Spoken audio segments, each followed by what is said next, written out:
نحمده ونصلي على رسوله الكريم اما بعد فاعوذ بالله من الشيطان الرجيم بسم الله الرحمن الرحيم رب اشرح لي صدري ويسر لي امري واحلل عقدة من لساني يفقهوا قولي۔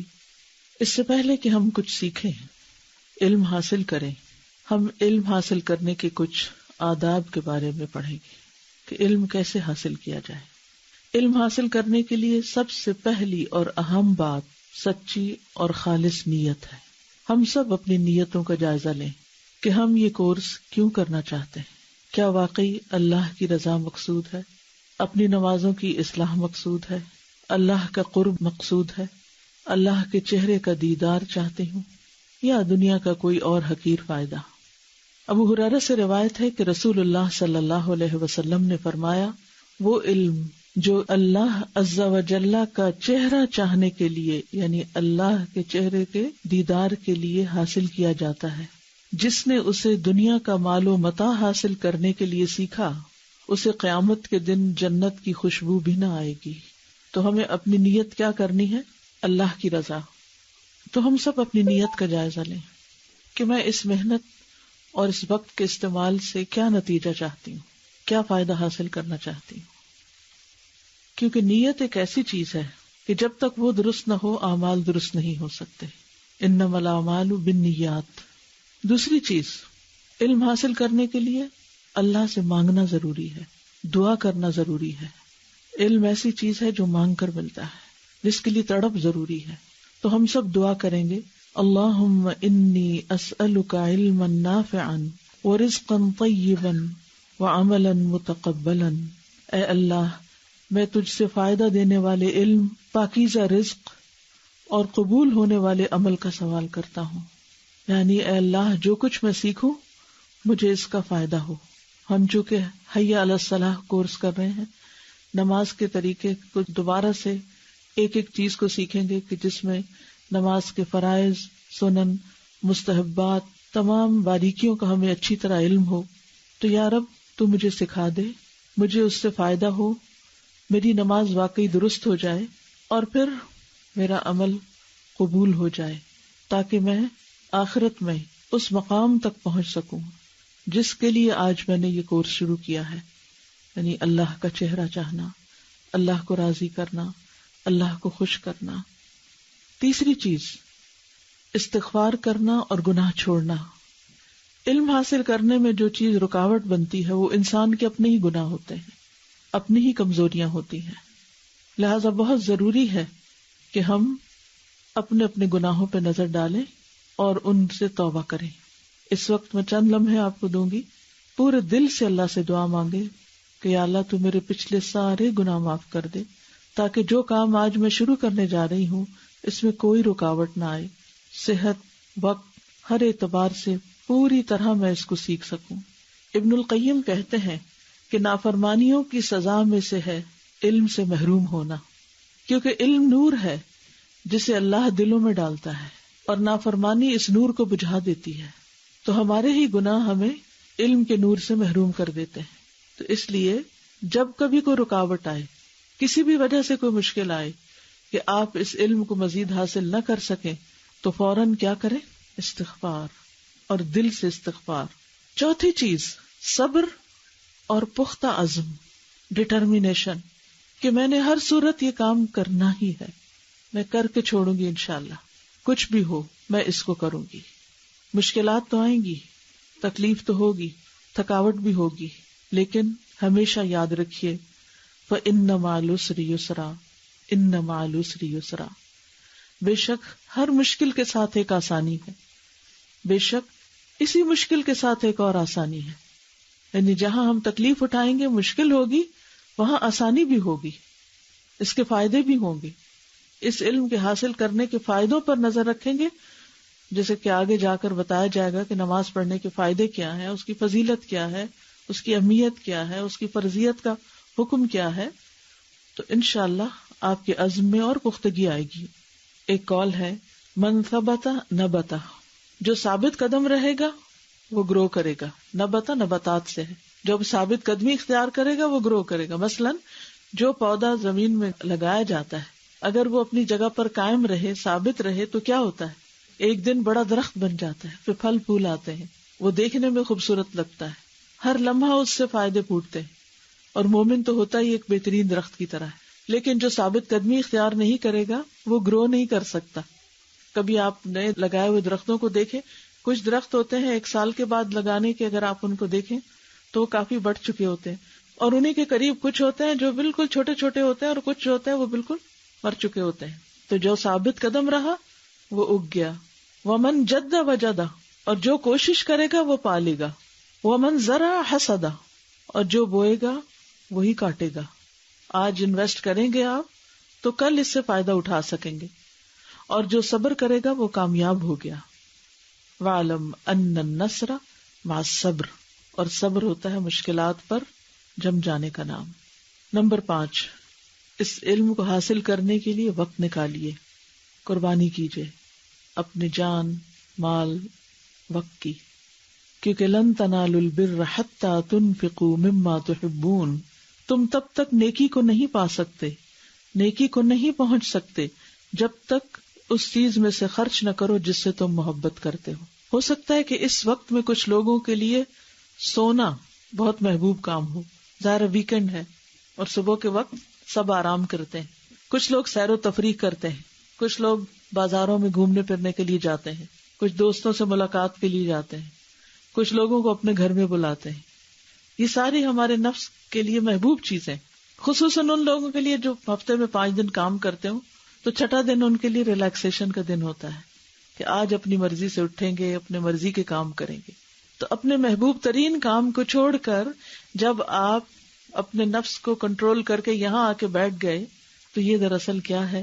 اس نیکی کو پانے کی تمنا، خواہش اور کوشش ہے کہ جس سے ہم محبت کرتے ہیں۔ تو تم نیکی کو نہیں پہنچ سکتے، یعنی اپنے محبوب کام کو نہیں پا سکتے جب تک اس کے لیے محبوب چیز قربان نہ کرو۔ نمبر 6، لکھنا۔ اگرچہ اسکرین پر لکھا ہوا ہے لیکن آپ کے پاس لکھی ہوئی کتاب نہیں ہے اس وقت، تاکہ آپ اپنے قلم کو استعمال کریں۔ آپ کو اپنا قلم استعمال کرنا ہے۔ آپ لکھیں گے تو لکھنے سے آپ کا علم پختہ ہوگا۔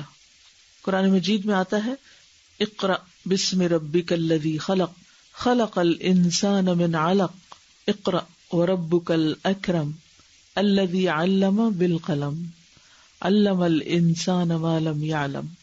اپنے رب کے نام سے پڑھ جس نے پیدا کیا، اس نے انسان کو ایک جمے ہوئے خون سے پیدا کیا۔ پڑھ، اور تیرا رب ہی سب سے زیادہ کرم والا ہے، وہ جس نے قلم کے ساتھ سکھایا۔ اس نے انسان کو وہ سکھایا جو وہ نہیں جانتا تھا۔ قرآن مجید جب نازل ہوا تھا تو وہ کتاب کی شکل میں نہیں تھا، لکھا ہوا نہیں آیا تھا، جبریل علیہ السلام نے پڑھ کر سنایا تھا، پھر آپ کے قلب مبارک پر ثبت ہوا، اور پھر آپ نے آگے کاتبین وحی کو پڑھ کے سنایا اور انہوں نے لکھا، اور یوں قرآن مجید سینوں میں محفوظ ہونے کے ساتھ ساتھ کتابوں میں بھی محفوظ ہوا۔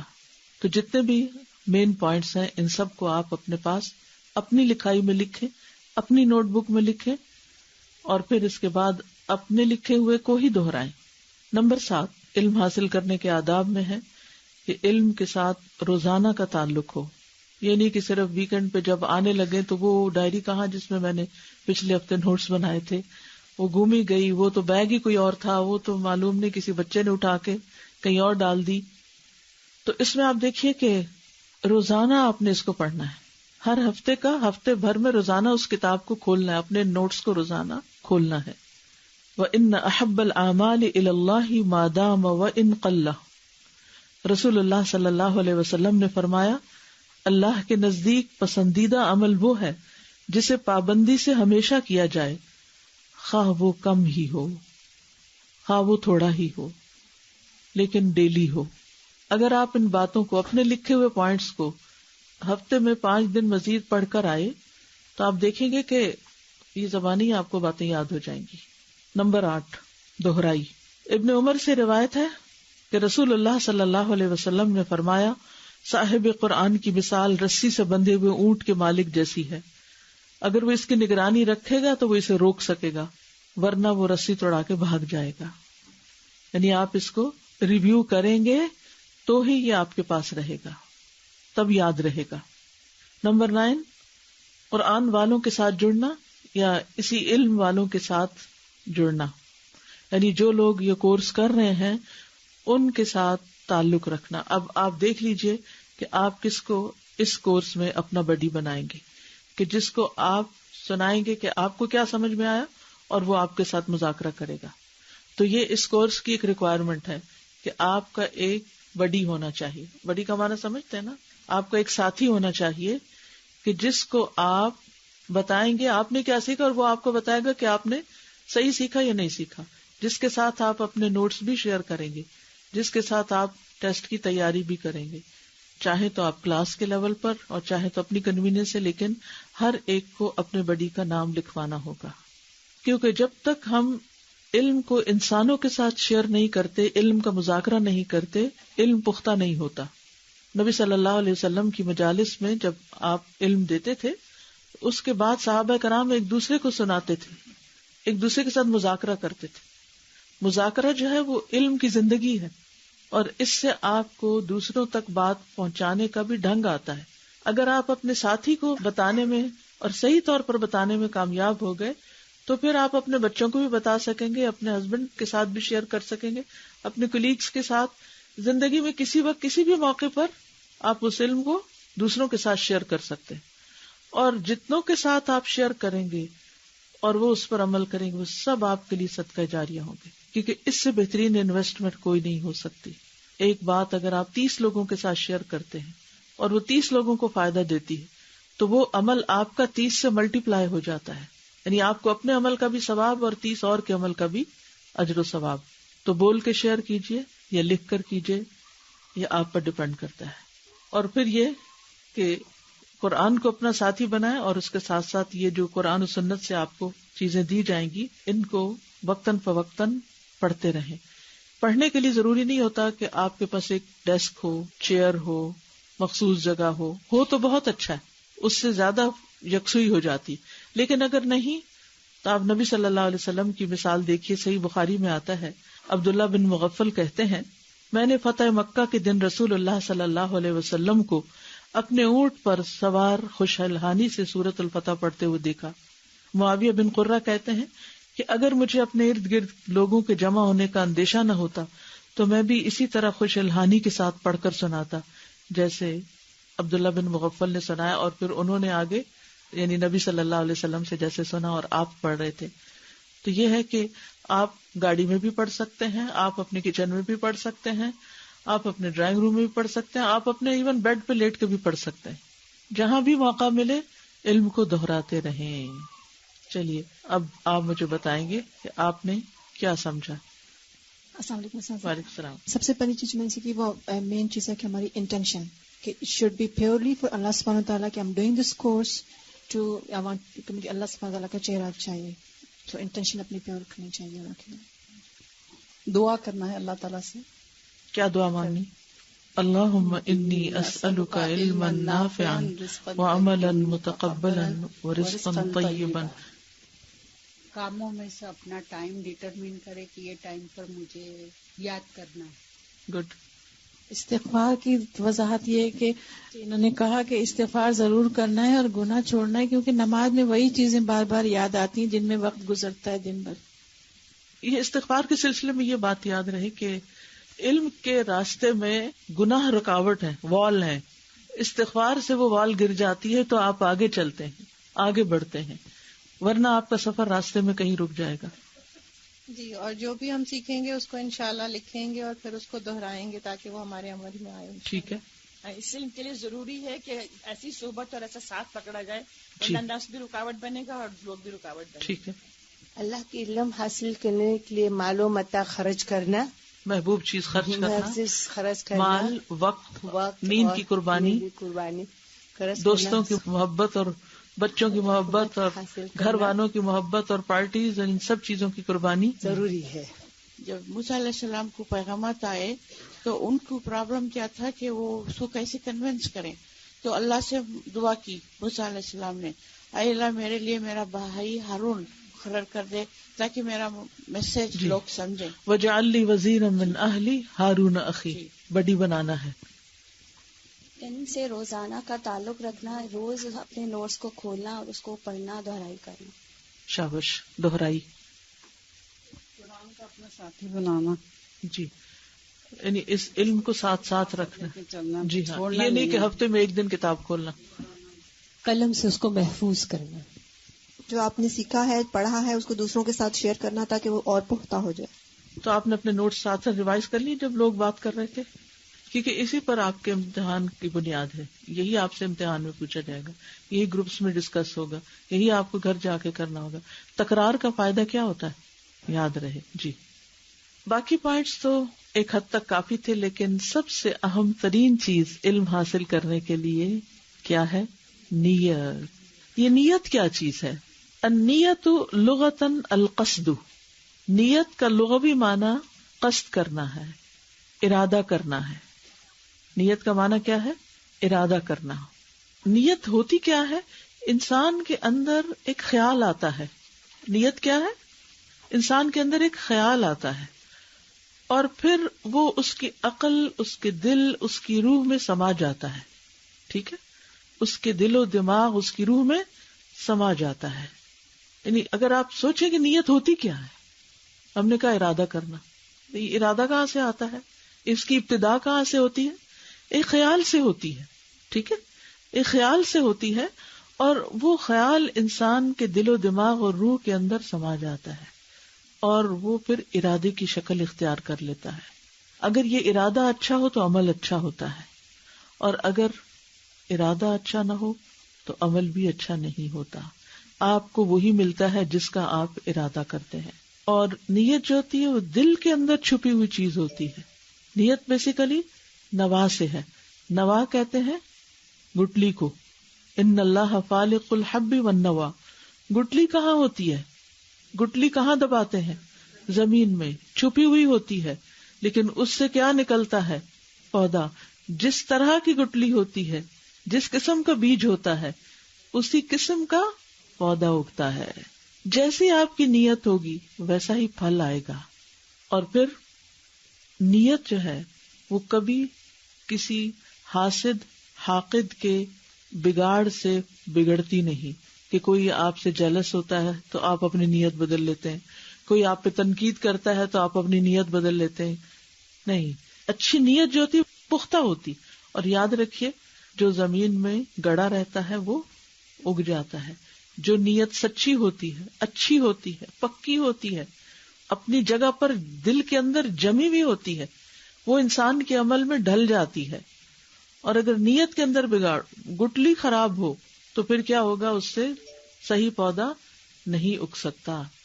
اور پھر آپ دیکھیے کہ نیت انسان کے لیے قطب نما کی سوئی کی طرح ہے. قطب نما معلوم ہے کیا ہوتا ہے؟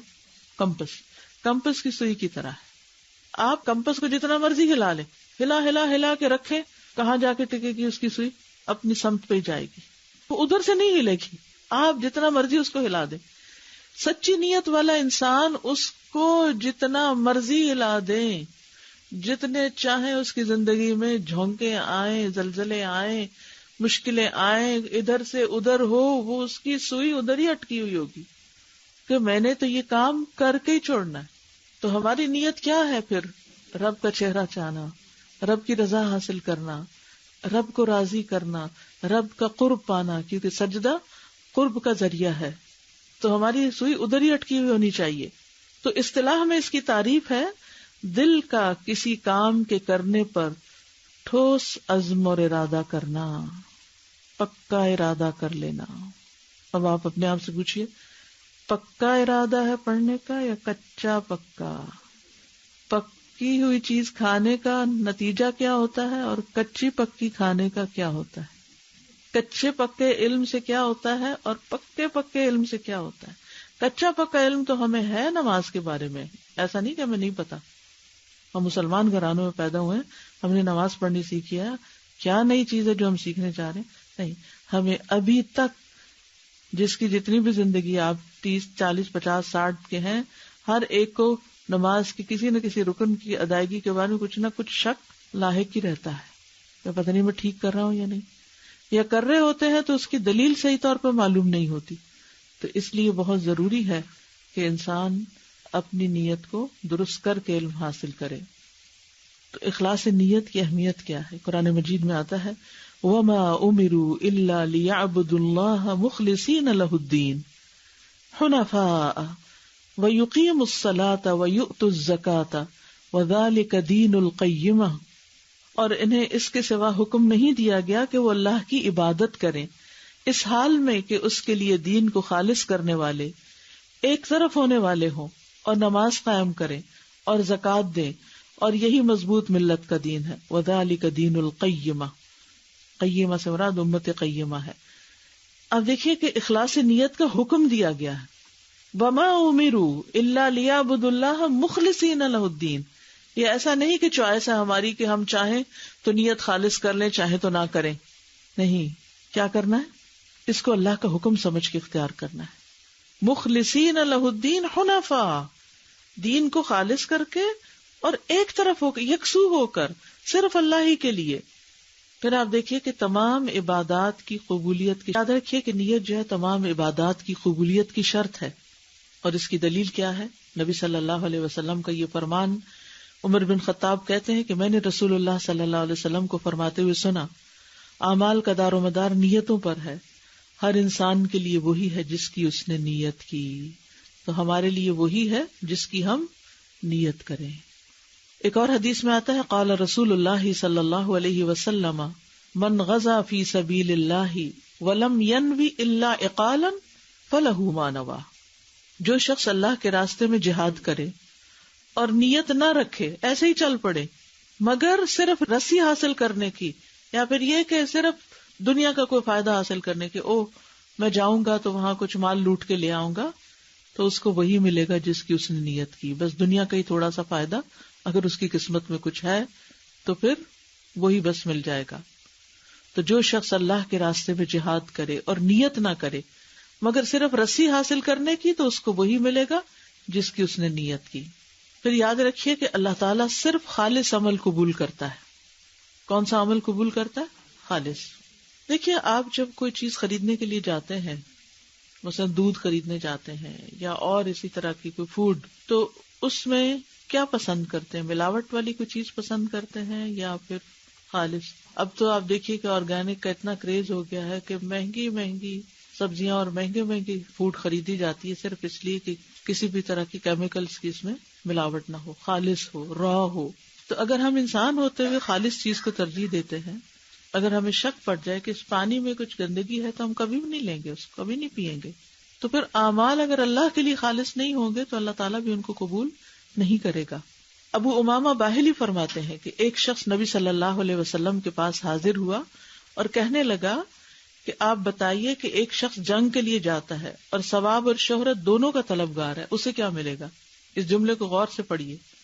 ایک شخص جنگ کے لیے جاتا ہے، ثواب اور شہرت دونوں حاصل کرنا چاہتا ہے، ثواب بھی چاہتا ہے اور نیم اور فیم بھی چاہتا ہے، اسے کیا ملے گا؟ رسول اللہ صلی اللہ علیہ وسلم نے فرمایا اسے کچھ نہیں ملے گا، اسے کچھ نہیں ملے گا۔ اس شخص نے یہ سوال 3 دفعہ دہرایا اور ہر دفعہ رسول اللہ صلی اللہ علیہ وسلم فرماتے تھے اسے کچھ نہیں ملے گا۔ پھر آپ نے فرمایا اللہ صرف اس عمل کو قبول فرماتا ہے جو خالص اس کے لیے کیا جائے اور اس کے ذریعے صرف اس کا چہرہ مقصود ہو، بس ہر طرف سے دھیان ہٹا کر صرف اس کی طرف دھیان کرنا، حنفاء۔ اور پھر صرف عبادات ہی نہیں، باقی بھی سب کام اللہ کی رضا کے لیے۔ ابو موسیٰ اشعری نے اپنے ساتھی معاذ رضی اللہ عنہ سے پوچھا، دونوں کو نبی صلی اللہ علیہ وسلم نے یمن کے 2 مختلف علاقوں کا گورنر بنا کے بھیجا تھا، تو ایک نے دوسرے سے پوچھا کہ تم قرآن کیسے پڑھتے ہو، تمہارے قرآن پڑھنے کا طریقہ کیا ہے؟ انہوں نے کہا میں تو رات کے شروع میں سوتا ہوں، پھر اپنی نیند کا ایک حصہ پورا کر کے اٹھ جاتا ہوں، اور جو کچھ اللہ نے میرے لیے مقدر کیا میں اسے پڑھتا ہوں۔ اسی طرح بیداری میں، یعنی جب جاگتا ہوں تو اللہ سے جس ثواب کی امید رکھتا ہوں، سونے کی حالت میں بھی اسی کے ثواب کا اسی طرح امیدوار رہتا ہوں۔ یعنی یہ عربی کے الفاظ زیادہ جامع ہیں، فَأَحْتَسِبُ نَوْمَتِي كَمَا أَحْتَسِبُ قَوْمَتِي، تو میں اپنی نیند کو بھی اجر کا باعث سمجھتا ہوں جس طرح میں اپنے قیام کو اجر کا باعث سمجھتا ہوں۔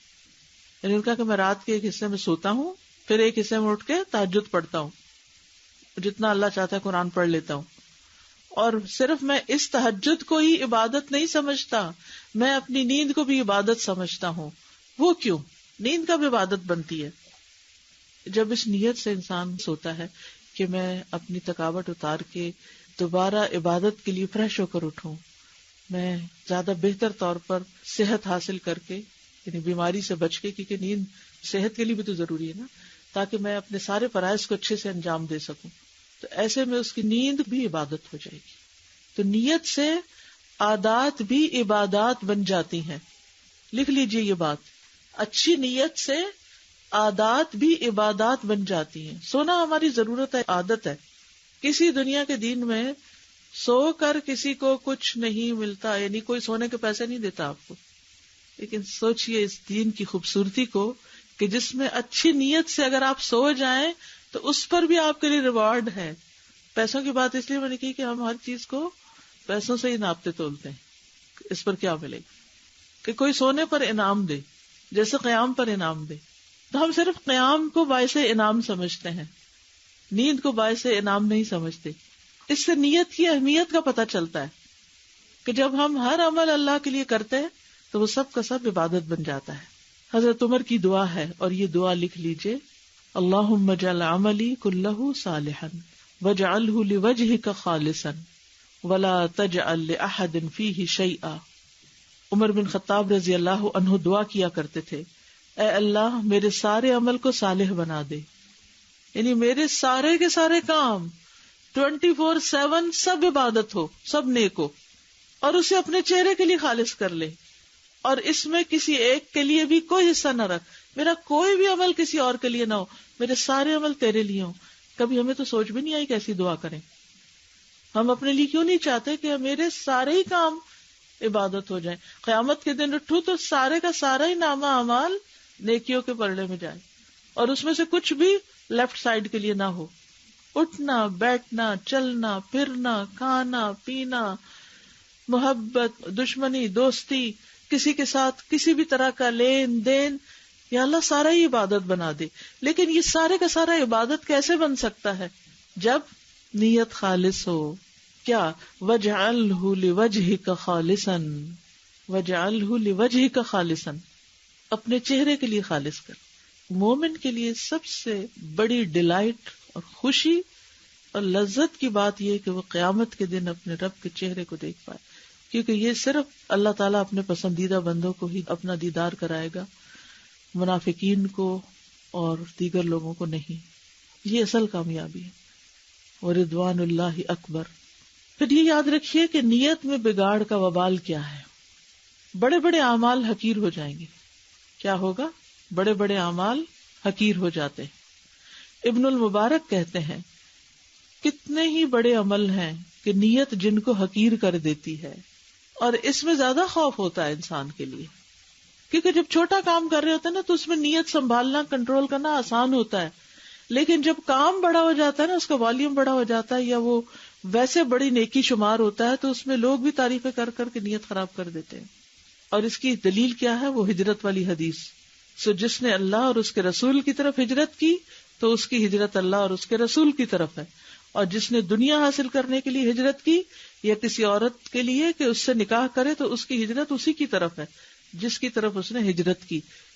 یعنی اگرچہ نکاح کرنا عبادت ہے اور اس پر بھی اجر ہے، لیکن اگر آپ بظاہر شو کر رہے ہیں کہ ہم ہجرت کر رہے ہیں، جو ایک بہت اعلیٰ درجے کی نیکی ہے، اور اندر مقصد کچھ اور ہے، تو پھر وہ بڑا ریوارڈ نہیں ملے گا. اس کا اجر بس اتنا ہی ملے گا جتنا نکاح کرنے کا ملتا ہے. آپ نے ایک نیک کام کیا، نکاح ایمان کو مکمل کرتا ہے نا، ایک نیکی کا کام ہے. یہ بھی ہمارے دن میں شادی بیاہ بھی ہسبینڈ وائف کا جو پرسنل پرائیویٹ ریلیشن شپ ہوتا ہے وہ بھی عبادت ہے، وہ بھی اجر و ثواب کا باعث ہے. تو ابن المبارک کہتے ہیں کہ کتنے ہی بڑے بڑے عمل ہیں کہ نیت جن کو حقیر کر دیتی ہے. اور اس کی دلیل کیا دیتے ہیں کہ جس آدمی نے ہجرت کی تو یہ اعمال میں سے تو بہت بڑا عمل ہے، لیکن یہ عمل حقیر ہو گیا اور بری نیت کی وجہ سے اس کا اجر چلا گیا. پھر نیت کی بنا پر ایک ہی عمل کے اجر کا فرق ہو جاتا ہے. مثلا دو آدمی ایک ہی جگہ نماز پڑھ رہے ہوتے ہیں، ایک صف میں کھڑے ہوتے ہیں، بلکہ ایک امام ہوتا ہے اور دوسرا مقتدی، مگر ان دونوں کے نمازوں کے ثواب میں مشرق مغرب کا فرق ہوتا ہے. ہو سکتا ہے کہ امام کا ثواب ادنا مقتدی سے بھی کم ہو، کیونکہ وہ اس وقت بہت خوش ہو رہا ہے کہ میری قرات بڑی اچھی ہے اور لوگوں کو میں خوب امپریس کر رہا ہوں. اور دور دور سے لوگ آتے ہیں میری نماز سننے کے لیے. اور نیت کیا ہے؟ لوگوں کو خوش کرنا.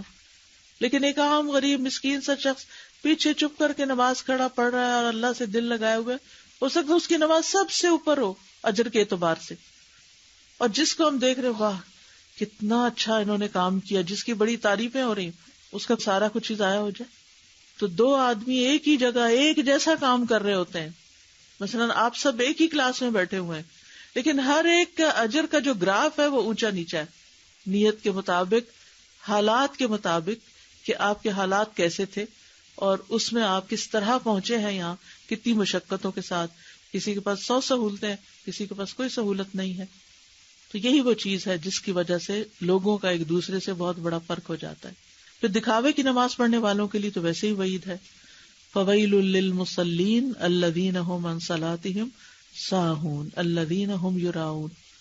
بس ان نمازیوں کے لیے بڑی ہلاکت ہے جو اپنی نماز سے غافل ہیں، وہ جو دکھاوا کرتے ہیں. یعنی ویسے نماز دھیان سے نہیں پڑھتے، لیکن جب کوئی دیکھ رہا ہو تو بہت اچھی سی نماز پڑھنا شروع کر دیتے ہیں. اور یہ منافقت کی علامت بھی ہے. ان المنافقین یخادعون اللہ وہو خادعهم واذا قاموا الى الصلاة قاموا کسالى یراؤون الناس ولا یذکرون اللہ الا قلیلا. بے شک منافق لوگ اللہ سے دھوکہ بازی کر رہے ہیں حالانکہ وہ انہیں دھوکہ دینے والا ہے، اور جب وہ نماز کے لیے کھڑے ہوتے ہیں تو سست ہو کر کھڑے ہوتے ہیں، لوگوں کو دکھاوا کرتے ہیں اور اللہ کو یاد نہیں کرتے مگر بہت کم. اور دکھاوے کی نماز دجال سے زیادہ خطرناک عمل ہے.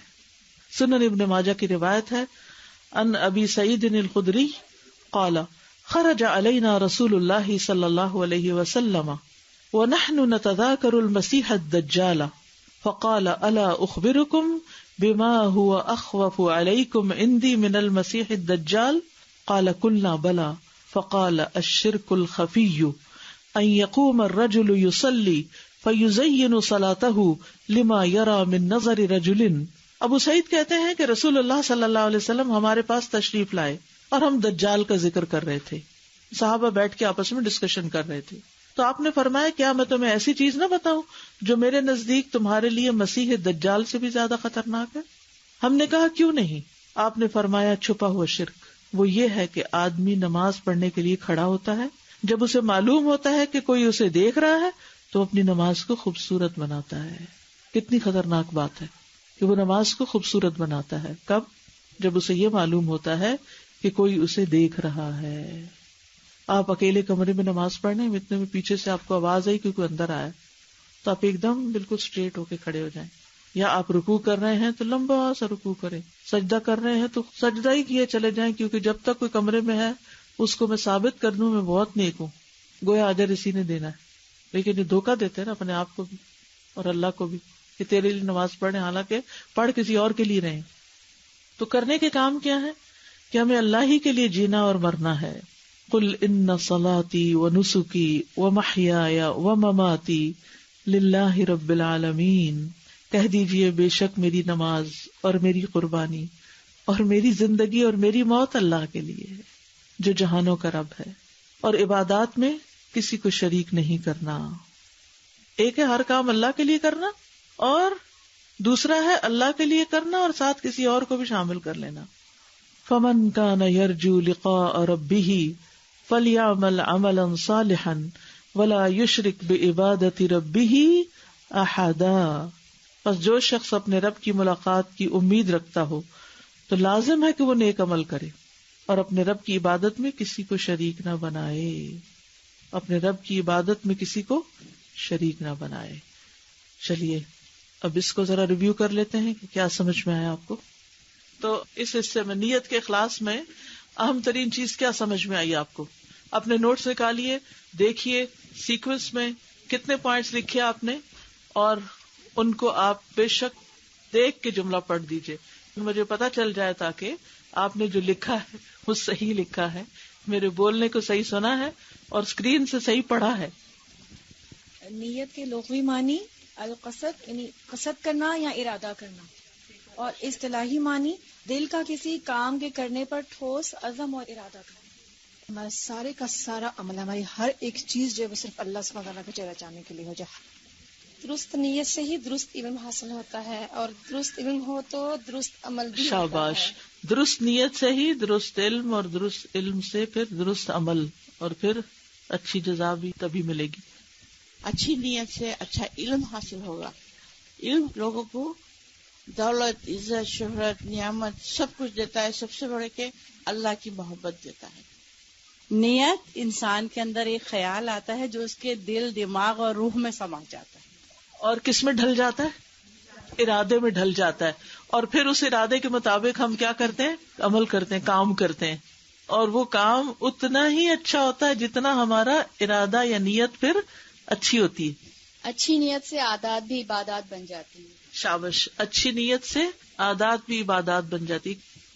کیا یہ ممکن ہے کہ یہ جو اچھے اچھے جملے یہ لوگ بول رہے ہیں ان کو لکھ لیا جائے اور سب کے ساتھ شیئر کر لیا جائے، اور آپ آگے بھی دوسروں کے ساتھ شیئر کر لیں، اپنے اپنے دوستوں، اپنی فیملی کے ساتھ، اپنے پیاروں کو ساتھ لے کے چلیں؟